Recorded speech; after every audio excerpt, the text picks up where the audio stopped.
اعوذ باللہ من الشیطان الرجیم بسم اللہ الرحمن الرحیم اللہم صلی علی سیدنا و مولانا محمد وعلی آلہ وصحبہ وبارک وسلم۔ السلام علیکم خواتین و حضرات، اے بی انٹرٹینمنٹ کے بچوں کے تربیتی اور اصلاحی پروگرام تعلیم القرآن کے ساتھ میں ہوں علی وقار قادری، اور میرے ساتھ میری ٹیم پیارے پیارے بچے موجود ہیں۔ ایک تھوڑی تبدیلی کر رہی ہیں، اور وہ تبدیلی یہ ہے کہ ہم 30ویں پارے سے آغاز کر رہے ہیں، اور وہ ایک بڑی نیچرل اور فطری بات ہے، وہ یہ کہ جو چھوٹی صورتیں عام طور پہ بچے نماز پڑھتے ہوئے یا بڑے بھی نماز پڑھتے ہوئے پڑھتے ہیں، وہ تمام کی تمام صورتیں تقریباً 30ویں پارے میں ہیں۔ اب اگر ہم ابتداً ان چیزوں سے کریں گے جو ہماری عملی زندگی میں چلتی ہیں، تو اس سے سمجھنا تفہیم یہ آسان ہوتی جائے گی۔ اب سورہ کوثر ہے، سورہ فلق ہے، سورہ ناس ہے، سورہ اخلاص ہے، اور بہت ساری سورہ شمس ہے، سورۃ الفجر ہے۔ تو یہ ساری وہ صورتیں ہیں جو ہم سورۃ قریش ہے، یہ وہ صورتیں ہیں جو ہم ہر وقت نمازوں میں عام طور پہ تلاوت کرتے رہتے ہیں۔ تو بہتر بھی یہی ہے کہ ہم پہلے ان چیزوں کا مطالعہ کریں کہ جو ہم عام طور پہ اپنی مشق میں، اپنی پریکٹس میں لاتے ہیں۔ جب ان کو سمجھ جائیں اور 30واں پارہ انشاءاللہ ہم مکمل کر لیں گے بفضل تعالیٰ، پھر ہم سورۃ بقرہ سے دوبارہ اس کا آغاز ترتیب سے کر دیں گے۔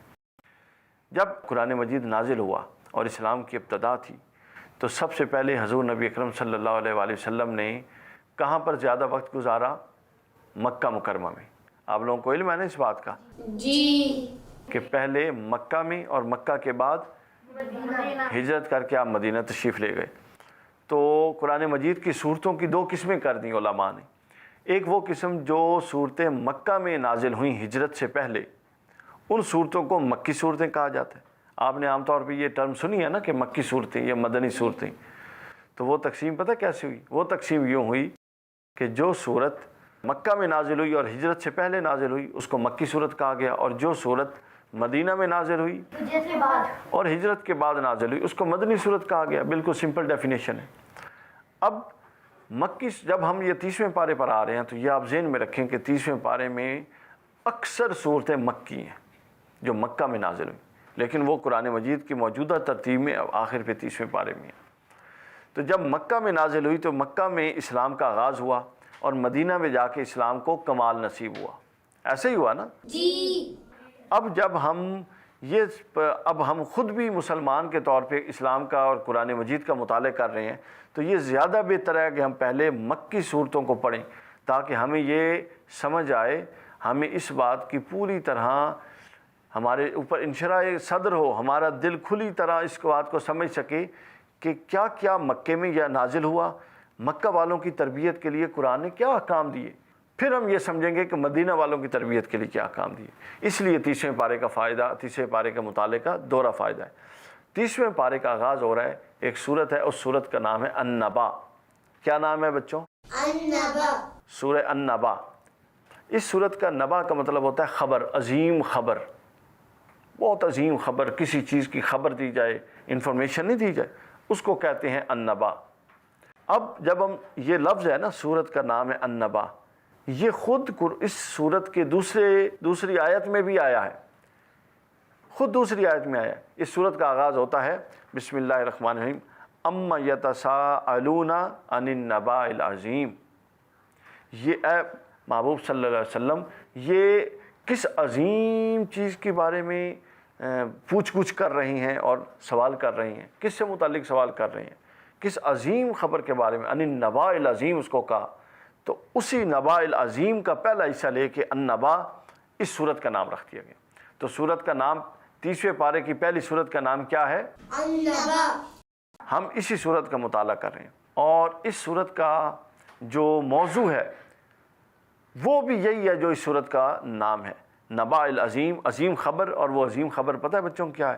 وہ عظیم خبر ہے قیامت کے آنے کی، وہ عظیم خبر ہے آخرت کے آنے کی، وہ عظیم خبر ہے جب یہ دنیا ختم ہو جائے گی نا، ہماری زندگیاں ہیں، ہم پیدا ہوئے آہستہ آہستہ آہستہ، چھوٹے تھے، پھر بڑے ہو رہے، پھر بوڑھے ہو جائیں گے، جس طرح ہمارے ماں باپ، دادا دادی، نانا نانی بوڑھے ہو گئے نا، پھر وہ اللہ کے پاس چلے گئے۔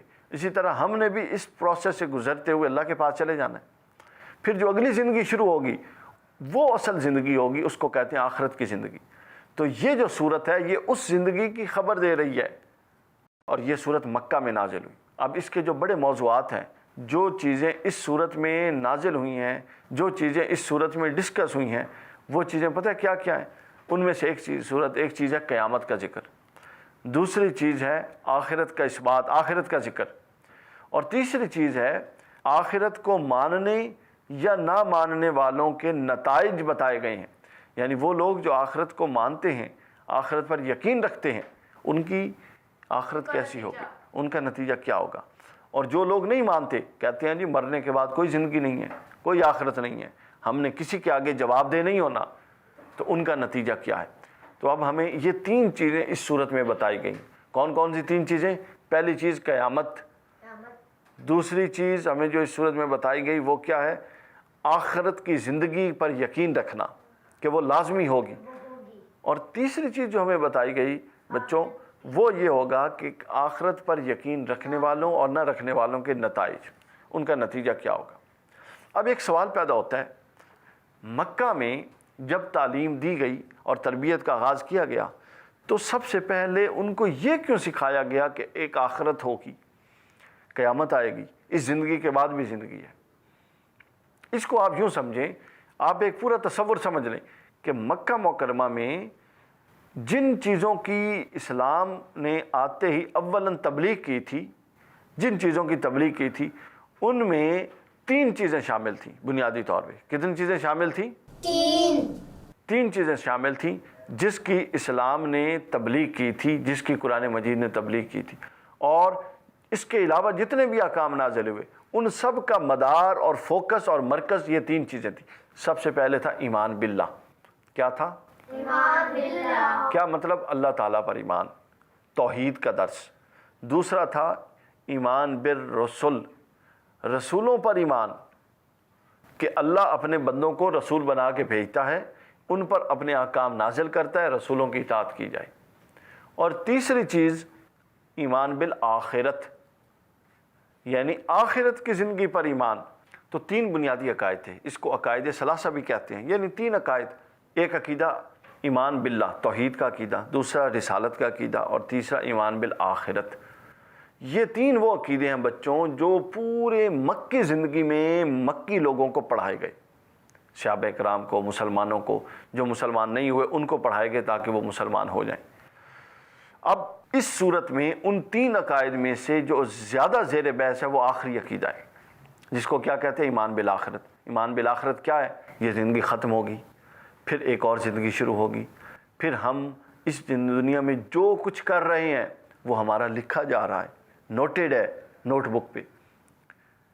جب زندگی ختم ہوگی وہ کتاب بند ہو جائے گی، پھر آخرت کے دن وہ کتاب جو ہم نے یہاں پہ لکھوائی تھی یعنی اپنے اعمال کے ذریعے وہ کھول دی جائے گی۔ ہم نے ایک ایک عمل کا اللہ کی بارگاہ میں جواب دینا ہے، جو اچھا ہوگا اس کا اجر ملے گا، اور جو برا ہوگا اس کی جواب دہی ہوگی۔ یہ پورا کا پورا تصور جو تھا اس کو آخرت کہتے ہیں۔ اور آخر پہ کیا ہے کہ جو اپنے اعمال زیادہ اچھے کرے گا اور برائیاں کم ہوں گی، یعنی آپ ترازو لے لیں نا، جب وہ تولے جائیں گے اعمال تو نیکیاں زیادہ ہوں گی تو وہ جنت میں چلا جائے گا، برائیاں زیادہ ہوں گی تو وہ کچھ وقت کے لیے دوزخ میں چلا جائے گا۔ یہ وہ عقیدہ ہے جس کو عقیدہ آخرت کہتے ہیں، اور یہ وہ خبر ہے جس پر مبنی یہ صورت ہے۔ اس صورت میں یہ موضوع بنیادی طور پہ زیر بحث آیا ہے۔ یہاں ہم ایک بریک لیں گے اور بریک کے بعد اپنے موضوع کو جاری رکھیں گے۔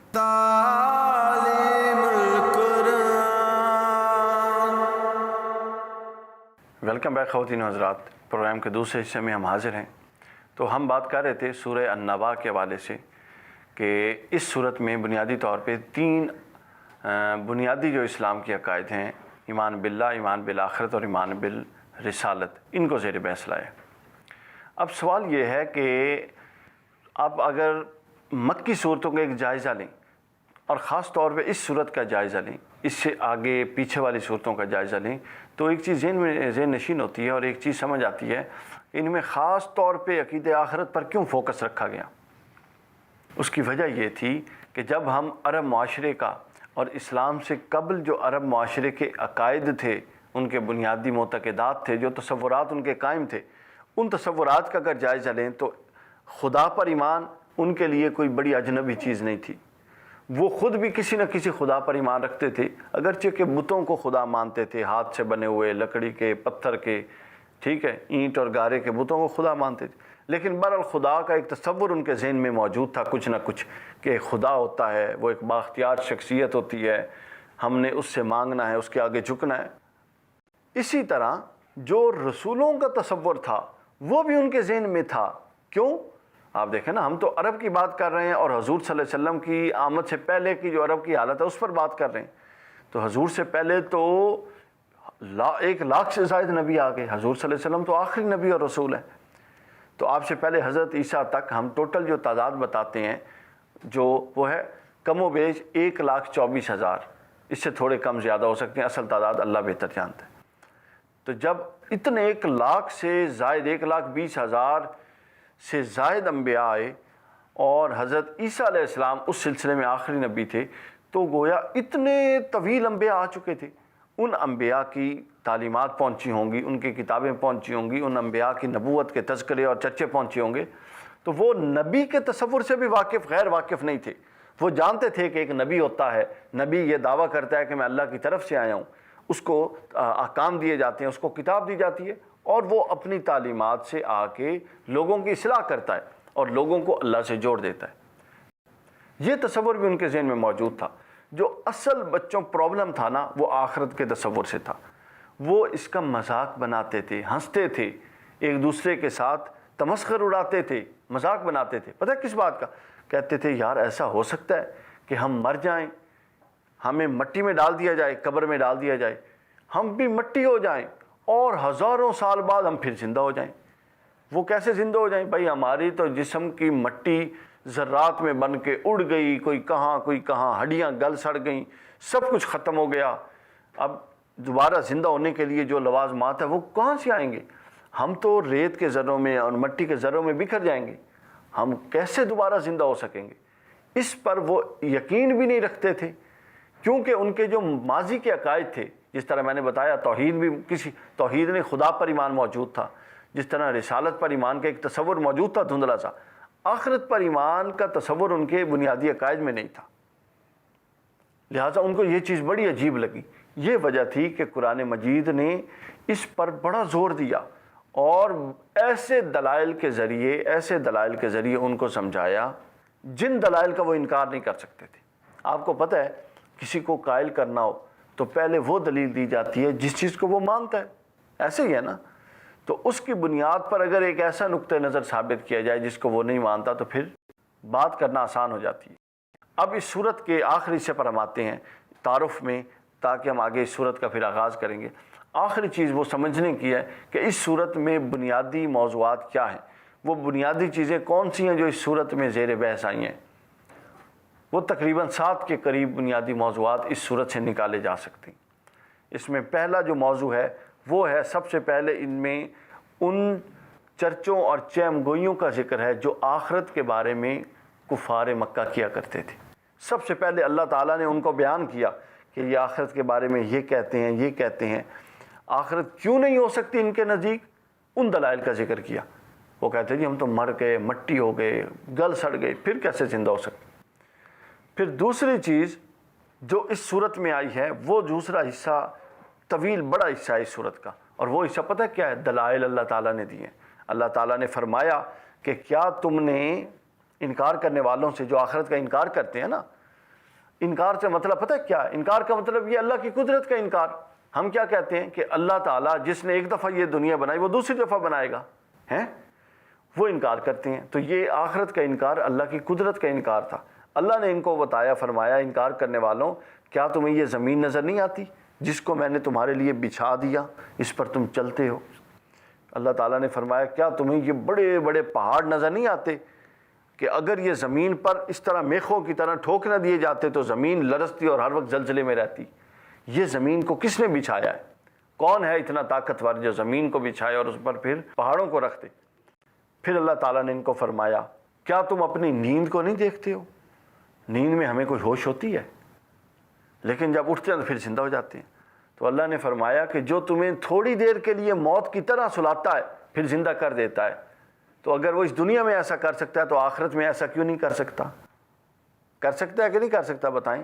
کر سکتا ہے.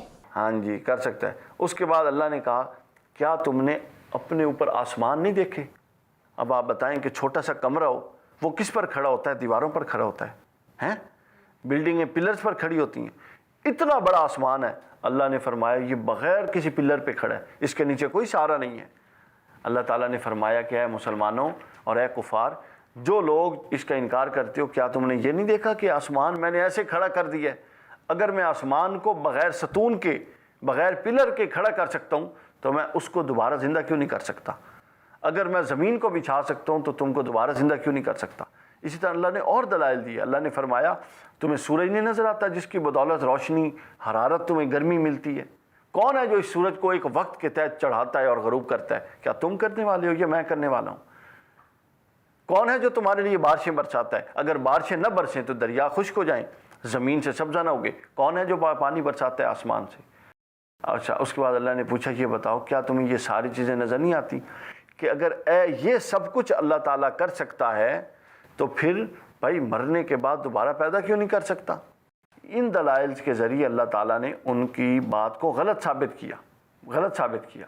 اور پھر آپ یہ دیکھیں نا کہ پورا کارخانہ, پوری دنیا, جس کو آپ جو مرضی نام دے لیں, اگر حکمت اور دانائی جس کے اندر صریح طور پہ واضح طور پہ حکمت و دانائی کار فرما اس کو دیکھیں تو ہماری سمجھ میں یہ آتا ہے کہ اس کارخانے کا ایک ایک جزو یعنی اس پوری دنیا اور کائنات کا ایک ایک حصہ جو ہے وہ با مقصد ہے, اس کے پیچھے کوئی نہ کوئی وجہ ہے کہ نہیں ہے؟ بتائیں.